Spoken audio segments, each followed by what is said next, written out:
নমস্কাৰ বন্ধু বান্ধৱীসকল, স্বাগতম জনাইছোঁ মোৰ চেনেলটোলৈ। বন্ধুসকল, DEEৰ ৫,৫৫০টা পদৰ ডকুমেণ্টছ ভেৰিফিকেশ্যন যোৱা ২৭ জুনৰ পৰা ১০ জুলাইলৈকে হৈ গৈছে।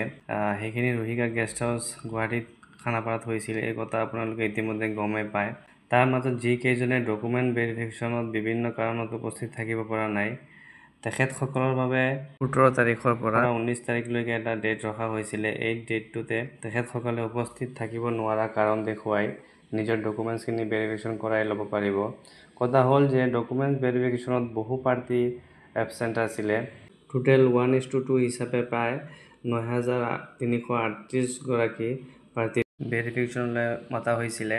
টোটেল LP কেণ্ডিডেটছ ভেৰিফিকেশ্যন কৰিছিল ৬,৫৩৮ গৰাকী আৰু টোটেল LP পোষ্ট আছিলে আপোনাৰ ৩,৮০০টা আৰু UPৰ কাৰণে টোটেল ডকুমেণ্টছ ভেৰিফিকেশ্যন কৰিছিল ২,৮৫০ গৰাকীয়ে আৰু UPৰ টোটেল পোষ্ট আছিলে আপোনাৰ ১৭৫০টা।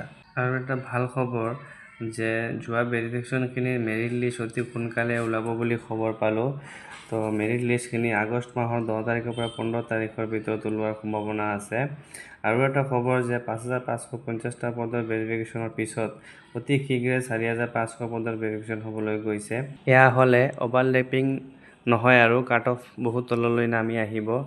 তো বন্ধুসকল, এয়াই আছিল আজি দিবলগীয়া ইনফৰমেশ্যনখিনি। ভিডিঅ'টো শেষলৈ চোৱাৰ বাবে ধন্যবাদ। লগ পাম আন এটা ভিডিঅ'লৈ। ভাল লাগিলে ভিডিঅ'টো লাইক আৰু শ্বেয়াৰ এটা কৰি দিব। ধন্যবাদ।